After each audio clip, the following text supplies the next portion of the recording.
Alors bonjour, chers amis de l'unité pastorale de Fabreville et de partout dans le monde, parce qu'on a des gens qui nous suivent de la communauté chrétienne francophone un peu partout.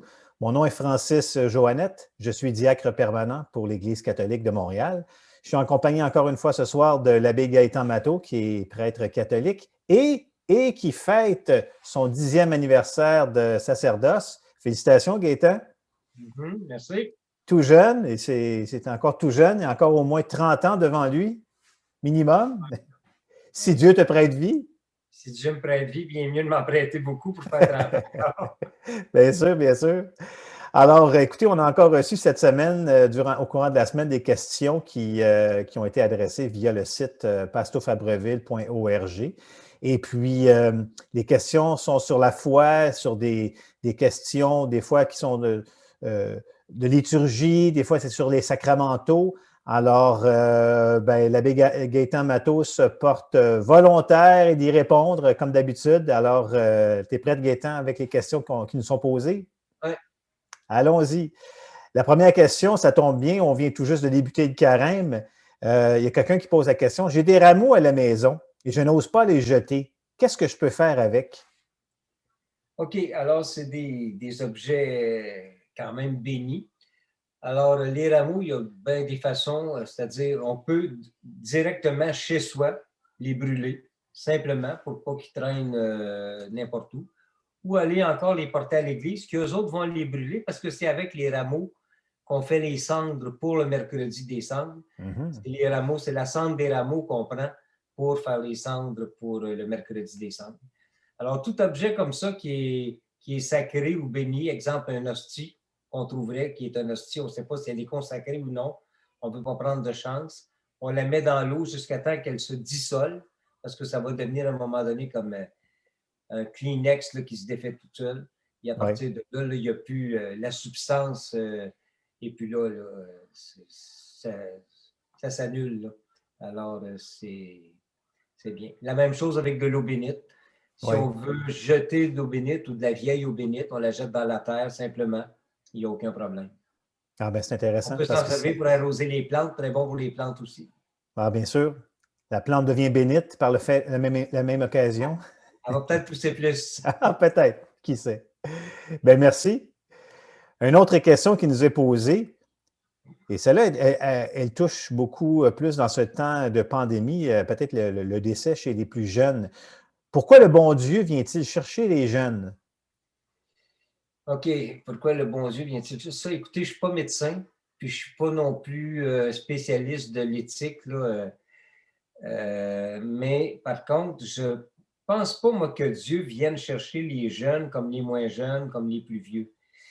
Ma conception de ça, moi, c'est qu'on a un corps. Quand on est d'abord à la conception, quand on est conçu par deux parents qui ont des gènes, des atomes, pas des atomes, mais des cellules qui se combinent tout ça ensemble.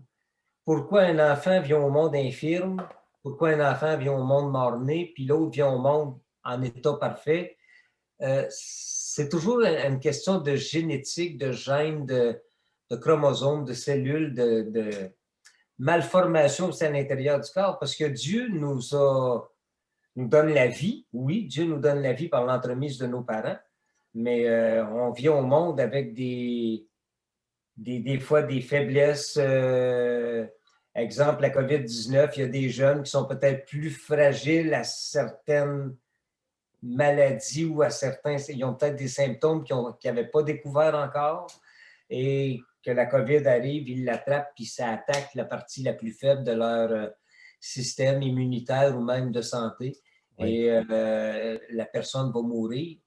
Mais je pense pas, ma ferme conviction, Dieu vient pas Dieu n'est pas là pour nous faire souffrir, puis Dieu n'est pas là pour décider, toi tu meurs, toi tu vis, toi tu as le droit, je vais te laisser encore 10 ans ou je vais te laisser 5 ans. Non, je pense que c'est une question, c'est le système qu'on a qui est fait comme ça, puis tout le monde, on développe des maladies.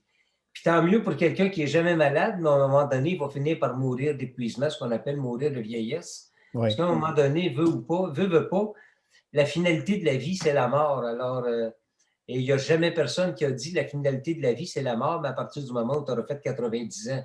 La vie, ça peut être 90 ans pour un, 10 ans pour l'autre, 25 ans pour un, 30 ans pour l'autre. Alors, mais je ne pense pas que Dieu soit celui qui décide qu'on part ou qu'on ne part pas.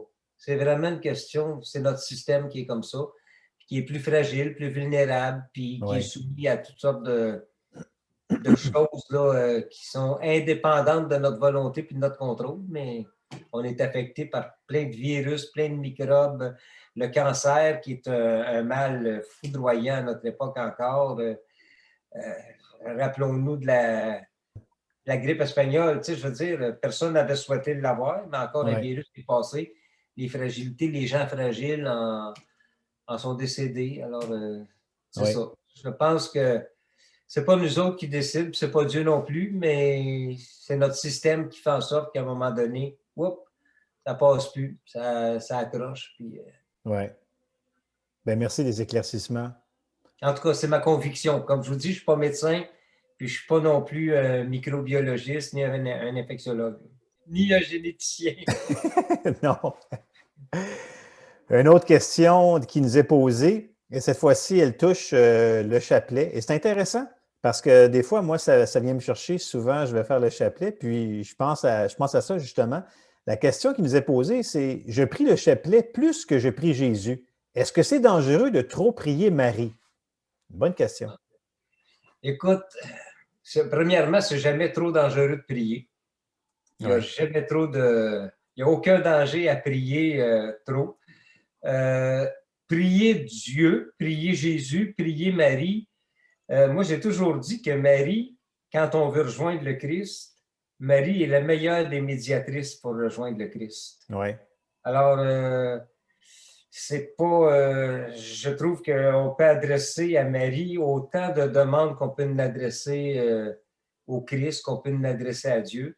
Et je suis convaincu que si on prie Marie et qu'on demande quelque chose à Marie, Marie donne ça dans les mains de Dieu, puis Dieu s'arrange avec, là, mais non, il n'y a pas de danger à trop prier. Aujourd'hui, justement, je parlais avec l'archevêque de Montréal dans un Zoom, et je disais à l'archevêque, parce qu'on parlait de la situation des prêtres en pandémie, puis je disais que depuis un certain temps, j'avais de la difficulté à prier, puis à rentrer dans la prière, puis à me concentrer sur la prière, puis la méditation, parce qu'on dirait que je n'ai plus le cœur à ça, je n'ai plus le goût à ça. Et je disais à l'archevêque, je dis, au moins je lis l'Évangile à tous les jours. Alors l'archevêque me dit, après, tu sais, Gaétan, lire l'Évangile, c'est prier. Parce qu'il n'y a pas juste une façon de prier, il y a bien des façons de prier.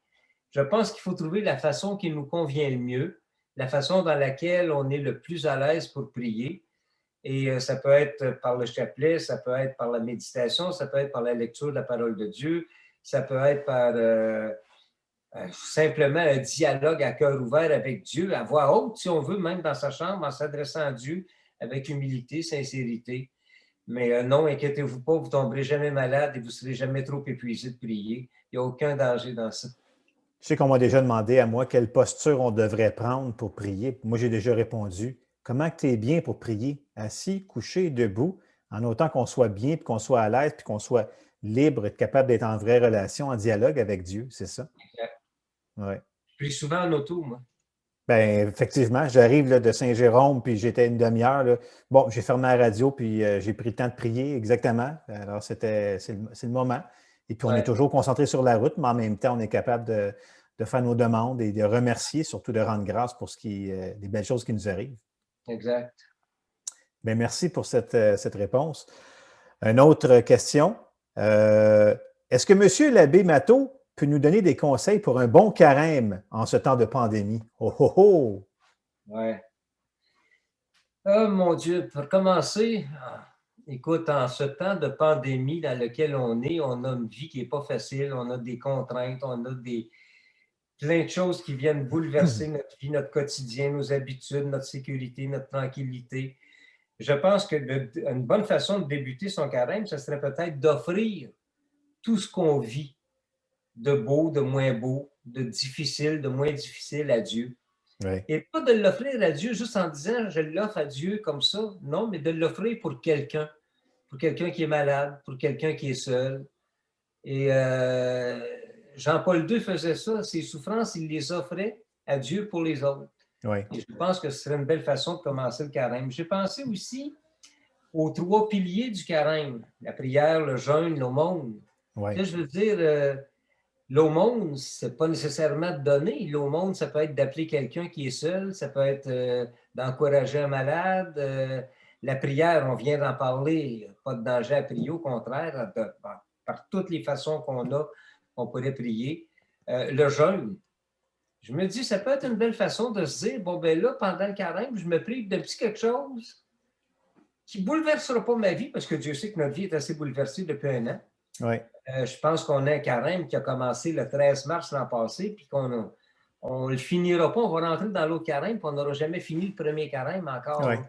Alors, mais peut-être un petit jeûne de quelque chose, juste pour, comment je dirais bien ça, exercer notre volonté à se dire, OK, je me prive de ça, là, puis je garde ça là, Oui. tout le temps du carême, puis à la fin du carême, ben là, on se lâche lousse, puis on a du fun, on a du plaisir. Pas trop, par exemple, c'est dangereux. Je dirais ensuite de ça, prendre le temps peut-être de lire l'Évangile à tous les jours. Oui. Lire l'Évangile, parce que lire l'Évangile, ça nous garde, comment je dirais bien ça? Lire l'Évangile, ça nous met en contact avec la parole de Dieu de la journée.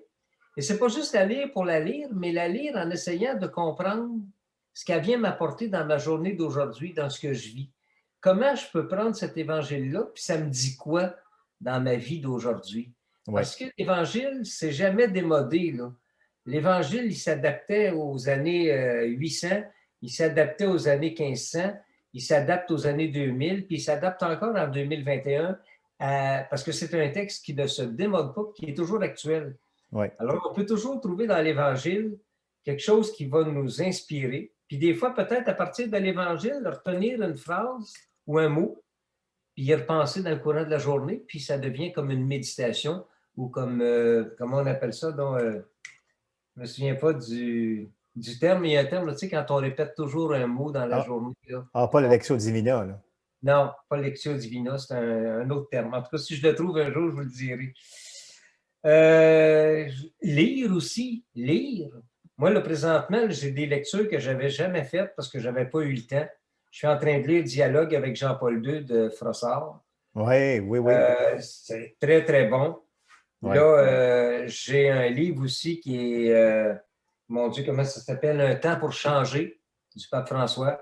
On est en plein changement là, dans l'Église. Là, alors, un temps pour changer, c'est un très bon livre que je suggère, que je recommande à tout le monde. J'ai ressorti l'encyclique Pacem in Terris de Jean 23, qui est, à mon avis, la plus belle des encycliques qui a jamais été écrite et qui, encore en 2021, est d'une actualité extraordinaire. Puis ça aussi, des lectures qui nous aident à grandir, puis à cheminer. Puis l'autre chose, je pense que le meilleur moyen de vivre un beau carême, c'est de garder les yeux, le cap sur Jésus-Christ, tout le temps. Ouais. Tout le temps.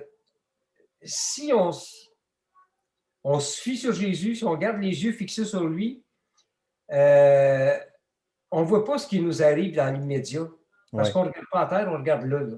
On regarde l'horizon, on regarde en avant de nous autres, on regarde le Christ qui nous devance, puis on le suit. Alors, c'est beaucoup moins insécurisant, je trouve. Alors, garder les yeux fixés sur Jésus-Christ, je pense que, ou garder le cap sur le Christ, je pense que c'est comme ça qu'on peut faire un bon carême. Ben d'ailleurs, Monseigneur Faubert le disait dans une capsule il y a quelques semaines pour le carême. C'est ça le psaume invitatoire du carême. Hein, l'antienne, c'est les yeux sur le Christ, entrons dans le combat de la foi. Alors, c'est ça, c'est important au moins, c'est notre boussole, ça devient notre boussole, exactement. Et la phrase est bonne parce qu'effectivement, on est en combat. On est en guerre actuellement contre un virus. Alors, oui, Alain, Monseigneur Faubert a bien raison de dire ça. Les yeux fixés sur Jésus-Christ, entrons dans le combat de Dieu. Exactement. Bien, merci beaucoup, Gaétan. C'est toujours un plaisir, le regard du prêtre et le regard humain aussi que tu donnes sur certaines questions, parce que ce sont des fois des questions qui nous sont posées. Les gens, de toute façon, on ne dit jamais c'est qui. Alors, les gens, des fois, peuvent être gênés de nous l'adresser en personne, mais de le poser comme ça, de façon anonyme, c'est toujours, disons qu'on a moins une étiquette et ça laisse plus de liberté. Alors, ne vous gênez pas. N'importe quelle question sur la foi, des questions qui peuvent vous aider à grandir spirituellement pour le carême. L'abbé Matteau, ça va lui faire plaisir d'y répondre. Il n'a pas dit non à une seule question encore. Alors, vous ne vous gênez pas. Si je viens qu'à vous dire non un jour, ce sera parce que je n'ai vraiment pas la réponse, mais je ne vous dirai pas non, je vais vous dire, on va revenir la semaine prochaine à l'autre capsule sur cette question-là. Exactement. Merci beaucoup, Gaétan, de ton temps. Bienvenue, merci à toi. Ça fait plaisir. Je vous rappelle que l'abbé Gaétan Matteau est prêtre catholique dans le diocèse de Montréal au Canada. Mon nom est Francis Joannette, diacre permanent. Je vous remercie et on se voit la semaine prochaine, Gaétan. C'est beau. J'attends les questions des gens. Pas de problème, n'importe quel. Écrivez-nous à l'adresse qui est ici en dessous de nos noms. Merci et bon carême à tous. Bye bye. Prenez soin de vous.